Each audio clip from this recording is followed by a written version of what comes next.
Salut, j'espère que tu vas très bien. Bon, j'ai la voix un petit peu éraillée. Je suis en forêt avec mon amie Isabelle. Et nous avons parlé récemment de ce premier bilan plutonien.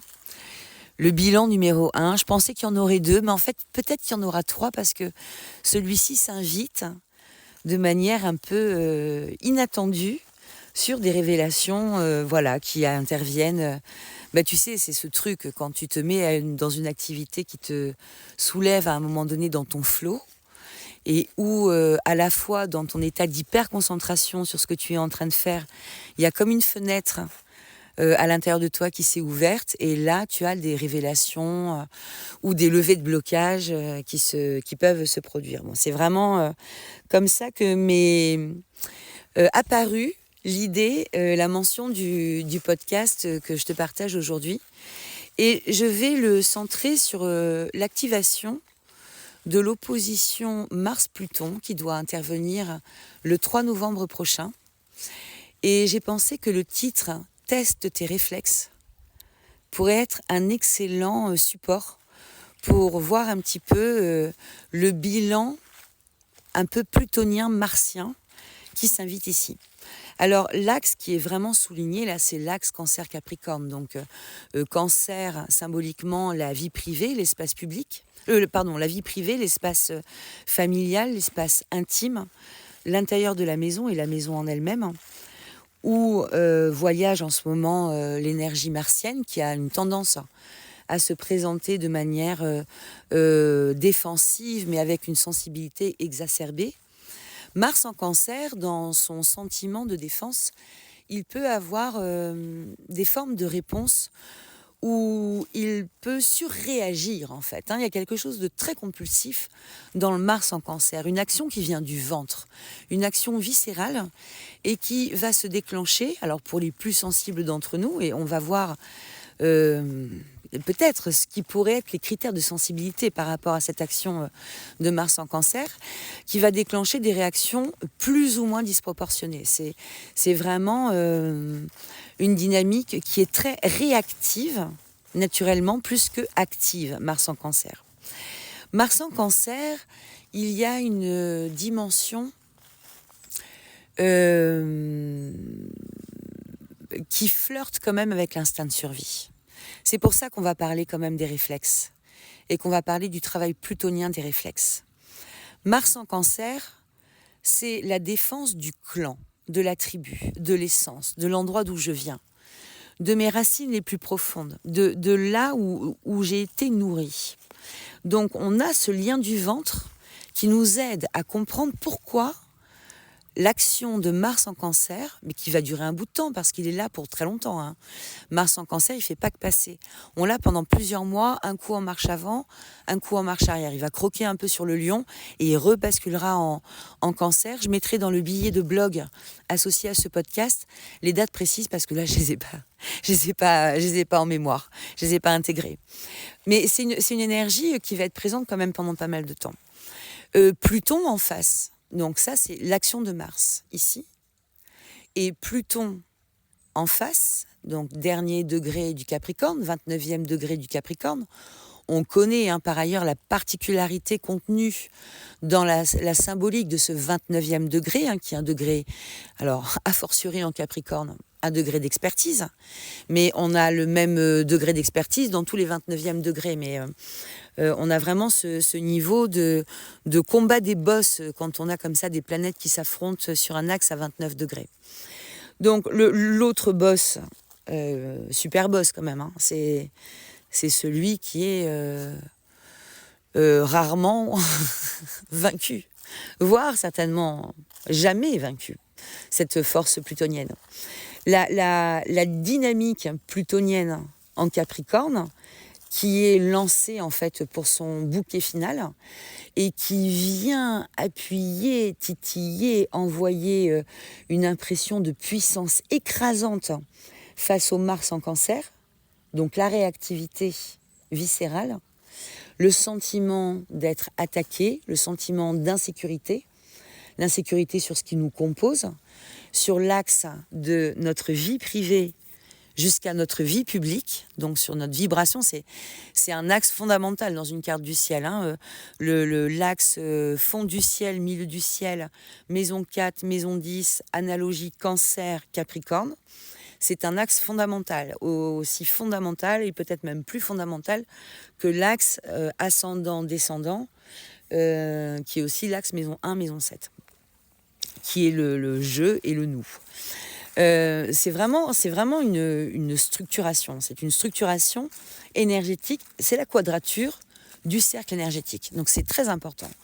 Donc ça veut dire que cet axe-là, il est soumis à très forte pression. C'est l'axe vertical, donc c'est cette idée aussi qui nous impose de nous tenir droit face à ce qui peut se passer et de rester aussi ancré avec des valeurs qui sont transmises dans le berceau familial. Valeurs qui ont largement eu le temps, normalement, d'être aussi travaillées et revues dans tout ce séjour de Pluton en Capricorne qui commence en 2008. Le test des réflexes sur lequel nous attend le bilan plutonien, là, c'est justement cette dynamique de surréactivité. C'est cette capacité à aller transformer ce qui pourrait être une réaction et un réflexe naturel. Mais on sait que tous les réflexes ne sont pas OK, en fait. Il y a des réflexes sains, et puis il y a des réflexes qui ne le sont pas. Il y a des réflexes qui sont finalement porteurs de davantage de préjudice que si on n'avait rien fait de temps en temps. J'en ai parlé d'ailleurs lors du précédent podcast, où je parlais de ce réflexe qui appartient vraiment à notre fonctionnement reptilien, cérébral. Et qui est pour le coup préjudiciable quand en kitesurf, on se laisse emporter trop haut et que le réflexe nous empêche en fait de lâcher la barre à temps tant que la hauteur finalement est encore supportable par notre corps. Bon, je ferme la parenthèse du réflexe reptilien, mais c'est ça dont il est question. Et là, Mars, il a vraiment cette capacité d'activer ce réflexe reptilien, de nous faire nous cramponner à quelque chose, et c'est l'idée que Pluton serait en train de nous taper sur les doigts en même temps, quoi. Oh, c'est marrant. Oh, c'est trop marrant. Juste à ce moment-là, précis, Isabelle trouve des branches en forêt, ça fait une flèche. Et il y avait un chemin qui était indiqué, ça fait vraiment une flèche. C'est trop drôle. Ça m'appelle aussi finalement à faire venir l'énergie du Sagittaire aussi, de la flèche du Sagittaire, du point de direction et du point d'objectif. Et c'est peut-être ça aussi le sens profond des choses. Et comment on peut finalement rester aligné dans cet espace de pression qui peut se présenter à certains moments là, dans les semaines et mois qui viennent. C'est peut-être aussi cette capacité à rester centré sur notre objectif. Là, nous avons Vénus en Sagittaire, Vénus en Sagittaire, idéaliste, portée sur des dimensions profondes, philosophiques, qui vont aussi nourrir des espaces de la spiritualité. C'est la maison des croyances aussi, qui est habitée dans la roue au repos par l'énergie du Sagittaire. Peut-être que quand je parle de l'intérêt de se recentrer sur les valeurs transmises dans notre clan, peut-être que c'est intéressant aussi d'y ajouter nos axes d'idéaux sagittaires et de recontacter notre idéal aussi pour tenir bon dans la tempête et dans les pressions. Bon, c'est toujours cette histoire finalement, mais avec Pluton, c'est toujours la même chose quelque part. C'est cette nuance entre compromis, compromission, corruption. Où est-ce que j'arrive à faire tenir encore mes valeurs dans un espace qui peut se retrouver de plus en plus contraint? Quelles sont les valeurs où je vais me retrouver, la branche s'est cassée, où je vais me retrouver presque en porte-à-faux parce que les situations vont se mettre ici. Et ce n'est pas sans rappeler finalement des bilans aussi sur le plan de l'humanité, de l'histoire. Cette question des valeurs et cette question de cette pression sur l'axe Cancer-Capricorne. Et sur des cycles aussi conséquents que les cycles de Pluton, si les questions intérieures que nous pouvons nous poser, c'est la question de nos propres valeurs à nous, on peut aussi regarder ce que l'humanité a pu apprendre toutes ces dernières années. Et si elle a appris aussi quelque chose, alors on peut faire le coup du verre à moitié vide ou à moitié plein. Franchement, les deux points de vue pourraient sans problème trouver des argumentations à nourrir. Bon, c'est un choix intérieur aussi. C'est une disposition d'esprit et un choix intérieur. Il est évident que je vais voir apparaître autour de moi ce que j'ai nourri à l'intérieur de moi. Que ce qui va m'être donné à observer va venir valider quelque chose qu'à l'intérieur de moi j'aurais créé. Et justement, dans cette pression de l'axe Cancer-Capricorne, il est important là de recontacter des valeurs justement qui peuvent être des valeurs saines. Les valeurs saines de nos familles, les valeurs saines de nos maîtres, si nous en avons, les valeurs saines de nos croyances aussi, de celles qui nous ont toujours soutenus finalement. Qu'est-ce que nos processus de résilience reposent sur quoi? Individuellement, quand nous avons traversé nos crises personnelles, qu'est-ce qui nous a permis de transiter cette crise personnelle? Quelle est la puissance qui est venue agir sur nous pour nous permettre de transiter cette crise personnelle?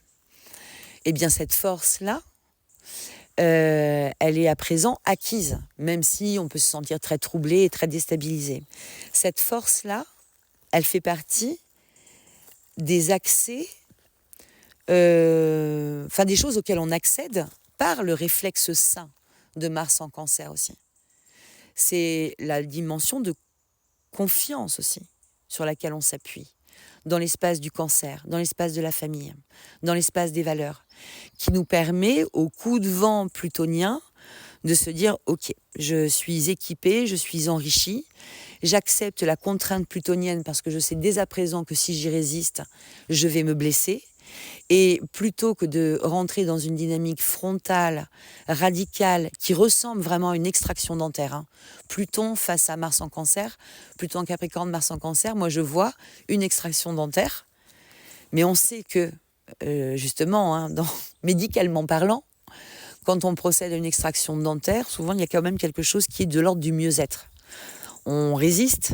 Combien sommes-nous à avoir dit « bon, ça va passer » et de prendre parfois plus ou moins longtemps avant de prendre rendez-vous chez le dentiste. Mars, opposition, Pluton, axe Cancer-Capricorne, on peut être tenté de dire ça va passer, donc on résiste à la dynamique plutonienne, mais raisonnablement, on a maintenant tous assez d'expérience avec Pluton pour se dire que non, c'est pas comme ça qu'il faut envisager les choses. Il faut envisager les choses en se disant, ok, écoute, on s'y résout, il y a un renoncement, mais un renoncement noble qui vient se présenter à nous, pas quelque chose qui se fait en train de tirer dessus de toutes nos forces, de vouloir absolument maintenir en fait quelque chose qui est déjà en train de partir, où là on a une perte d'énergie terrible et des dégradations en fait d'environnement énergétique quand on procède comme ça. Et c'est le réflexe premier qui pourrait venir à nous, mais sagesse en fait, sagesse de l'inclinaison, sagesse de la compréhension que la lutte en fait est pas la meilleure option et qu'il y a un raisonnement à mener comme dans les arts martiaux en fait. C'est savoir tomber, savoir faire la galipette en avant qui permet de pas se blesser. Et puis contourner autant que possible, comprendre où va le flux, où va la force, et se positionner un pas de côté pour la laisser passer tranquillement et ajuster et s'adapter. L'adaptation, elle est hyper sollicitée. Les capacités d'adaptation sont hyper sollicitées. Pas forcément facile à activer d'ailleurs, parce que dans le réflexe justement reptilien de cramponner, on a cette tendance naturelle à se rigidifier. Donc se rigidifier dans nos postures, se rigidifier dans nos pensées, manquer de souplesse, s'entêter. Et on l'observe beaucoup, parce que cette pleine lune en bélier qui vient de se passer, là, elle a eu un petit côté électrique aussi. Donc ça s'est vraiment senti comme ça. Là j'étais à Bordeaux, ça se sentait en atmosphère urbaine, ça se sentait quand même pas mal. Donc ça, dans un certain plan. Alors teste tes réflexes, parce qu'on ne va pas en rester là. Comment on fait finalement? Comment on peut faire pour tester ces réflexes? Sur le blog, je vais te mettre une série de questions et je vais t'en citer quelques-unes ici. Il y en aura peut-être d'autres quand je serai sur le côté de la rédaction qui me viendront à l'esprit. Mais je pense que la première chose que l'on peut essayer de faire, c'est quand on sent un impact émotionnel qui est en train de nous faire monter la moutarde au nez. Ça peut être de la colère. Quand on sent qu'il y a quelque chose qui vraiment vient nous frapper au ventre, la première chose, c'est respire. Respire. Respire. C'est tellement viscéral, le Mars en Cancer, que ça peut être très très rapide. Donc on a ce besoin, peut-être, c'est peut-être pour ça que Mars en Cancer va rester longtemps, d'éduquer aussi un peu notre corps à des réflexes sains par rapport à certaines impulsions émotionnelles. Parfois, on se met plutôt en apnée quand on est dans quelque chose qui monte émotionnellement. Le réflexe qu'avaient certains, et plutôt beaucoup de patients quand j'étais infirmière, au moment des soins, par exemple, c'était de bloquer la respiration. Et en fait, quand on bloque la respiration, on se met davantage en train de recevoir l'impact, en fait. C'est comme si, justement, on se rigidifiait. C'est une posture d'inertie, mais qui se révèle souvent plus douloureuse. Alors qu'en maintenant le flux respiratoire, finalement, on est sur une intégration beaucoup plus rapide des choses. Donc, respirer, ça permet déjà de relâcher la tension qui est née par l'émotion. Donc, respirer et, dans la mesure du possible, il s'agit ensuite de construire une action et de se mettre à distance de la réaction. Face à plein de choses, les choses qui ne se passent pas comme prévu, les contrats boiteux qui peuvent apparaître dans le drainage en plus de l'axe relationnel en ce moment, Bélier Capricorne, les contrariétés du quotidien, petites ou grandes, etc. etc. Bon, on prend mesure et temporisation pour être dans des constructions d'action. On va essayer d'être dans des constructions d'action pérennes. Donc on comprend par là qu'en fait les réactions immédiates et urgentes, elles ont souvent pas lieu d'être. Et on passe à un pragmatisme sain, en fait. Dans les expériences plutoniennes, et là, si tu te sens très sensible en ce moment, peut-être que tu peux remettre l'écoute de ce podcast à plus tard. Mais je ne vais pas non plus aller très loin, je te rassure, mais bon voilà, j'aime autant te le dire. Les expériences plutoniennes, elles ont un goût de drame tout le temps. Un goût de traumatisme tout le temps. Donc quand on parle de nos expériences plutoniennes, on n'est pas loin de parler de nos expériences traumatiques. Il se trouve que le traumatisme, il laisse des empreintes sur le plan psychologique. Il nous laisse dans certaines dispositions d'esprit et qui viennent enrichir nos réflexes. Mais parfois, vraiment les surenrichir. Je pense à tout ce qui est l'hypervigilance. L'hypervigilance qui est associée sur les raisonnements psychologiques et psychiatriques à la résultante en fait de stress post-traumatique.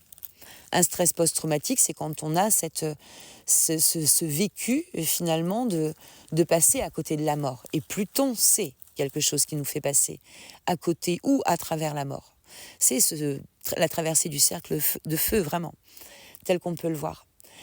Et évidemment que dans cette manière qu'a Pluton de nous mettre à vif et dans notre plus grande vulnérabilité, parce que nous sommes sans effet face à ces incontournables qui composent notre chemin d'incarnation.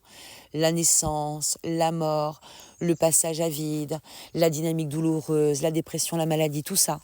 C'est le travail plutonien qui vient nous chercher. Les enjeux vitaux, c'est le travail plutonien qui vient nous chercher. Pour aussi, comme le rafraîchir, comme le réénergiser. On enlève toutes les branches mortes sous l'action plutonienne, toutes celles qui n'ont plus de raison d'être, en fait, qui ne sont plus à présent nécessaires à aucun endroit pour nous, dans l'ici et le maintenant, pour pouvoir nous donner une potentialité d'aller chercher des ressources que nous n'avons jusqu'à présent jamais explorées. C'est un sens profond de compréhension et de mise en perspective du fruit de nos plus gros chagrins qui se présentent à nous. C'est la rétribution plutonienne qui résonne aussi comme l'acceptation ultime de nos plus grandes douleurs et de nos plus grandes souffrances dans cet axe-là. Il y a 2 temps en nous, à travers Mars en Cancer. Il y a le Mars en Cancer défensif, qui s'opposera à l'idée que nous avons pu être enrichis de ça, et qui du coup voudra réagir encore comme s'il craignait quelque chose, alors qu'il a traversé 1000 fois les cercles de feu. Et puis il y a le Mars sage, qui va savoir venir de son action, puiser le meilleur de tout ça, et construire un nouveau, rafraîchi, et vraiment très énergisé. Et tout ça presque en même temps, comme un grand moment de machine à laver, où finalement, entre le linge sale et le linge propre, on est à mi-chemin du cycle. Alors là, concrètement, on n'est pas à mi-chemin du cycle. On est en train vraiment de clôturer ce cycle plutonien. Donc, certains d'entre nous vont vraiment apprécier la dynamisation qui va s'en suivre. Et on peut la sentir déjà. Il y a déjà un parfum dans l'air plus léger qui se présente à nous. Et vraiment, je t'encourage à regarder ça, parce que le temps de regarder dans le rétroviseur, il est aussi terminé. Rafraîchissons nos images du passé. Nous avons réécrit nos histoires, tous. Tous. Si on y regarde bien, quelle que soit l'allure de ce que nous avons dû traverser, on a réécrit nos histoires. L'humanité a réécrit son histoire. L'humanité, elle est reconsidérée de manière très profonde son rapport à l'argent. Il y a quelque chose qui s'est passé très fort dans le contact avec la matière. Évidemment, tous les bilans, et même le 3e bilan, et même si j'en fais 12 dans l'année qui vient de bilan plutonien, ne sera jamais exhaustif. C'est une intégration qui est très lente. Donc les cadeaux, on va les recevoir progressivement. Cadeaux, plus ou moins présentables en première intention.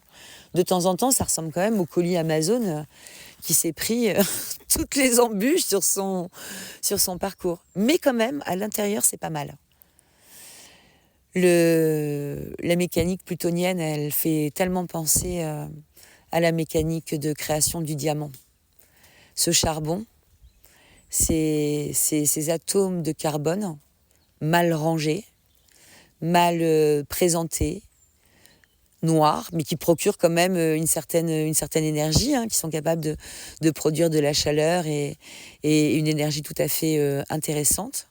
Mais ce charbon qui est soumis à grande pression pendant pas mal de temps et sous haute température, qui se transforme en diamant, où les mêmes atomes sont à présent parfaitement alignés, rangés, et qui devient une matière résistante, imbrisable, alors que le charbon était, lui, tout à fait friable. Et je pense que je vais clôturer là-dessus, parce que toi aussi, où que tu sois et d'où tu écoutes, tu as un petit diamant qui commence à sortir de sa gangue, et c'est ça qui est intéressant, je pense, à voir. Et c'est là où Mars en Cancer doit t'aider. Il doit t'aider à extraire le diamant de sa gangue, pas à renforcer la carapace charbonneuse. Je t'embrasse bien fort.